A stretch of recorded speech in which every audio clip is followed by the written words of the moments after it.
اے بے کسوں کے دستگیر، اے ٹوٹے دلوں کو تسلی دینے والے، اے خالی جھولیوں کو بھر دینے والے۔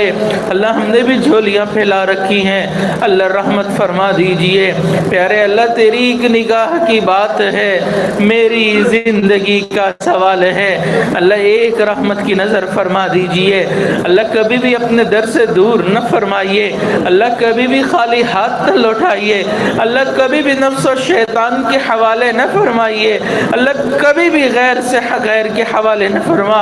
اللہ ہمیشہ اپنی رحمت کا معاملہ فرما، ہمیشہ اپنے در سے مانگنے کی توفیق عطا فرما۔ اللہ آپ ہی کا تو ایک در ہے، انبیاء بھی آپ کے در پہ جھکے، اولیاء بھی آپ کے در پہ جھکے، اے اللہ ہم نے بھی آپ ہی سے مانگنا ہے۔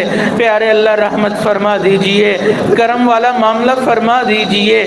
اللہ ہم نے گھروں میں دیکھا ہے کہ جو بچہ سب سے کمزور ہوتا ہے، ماں باپ سب سے زیادہ محبت کی نظر اسی کو دیکھتے ہیں، سب سے زیادہ اسی کا خیال رکھتے ہیں کہ باقی تو صحت مند ہیں، یہ ہمارا بچہ کمزور ہے۔ اللہ آپ کے اربوں اور کھربوں بندے ہیں، اللہ ہم سب سے زیادہ اعمال میں کمزور ہیں، اللہ سب سے زیادہ ہم سے محبت فرما لیجئے۔ پیارے اللہ کرم فرما دیجئے۔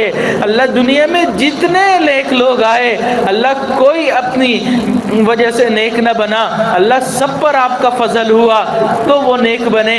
اللہ ہم پر بھی فضل فرما دیجئے، پیارے اللہ ہمیں بھی نیک بنا دیجئے، اللہ کرم فرما دیجئے۔ اے اللہ آپ کے محبوب نے ارشاد فرمایا، پوری انسانیت کے قلوب آپ کی 2 انگلیوں کے درمیان ہیں، یقلبها کیف یشاء، آپ جس کا دل جس طرف چاہیں پھیر دیتے ہیں۔ اللہ ہمارے دلوں کو ہدایت کی طرف پھیر دیجئے، اللہ ہمارے دلوں میں اپنی محبت ڈال دیجئے۔ اللہ ہم اپنے دلوں کو آپ کے سامنے پیش کرتے ہیں، اللہ ہمارے دلوں میں آ جائیے۔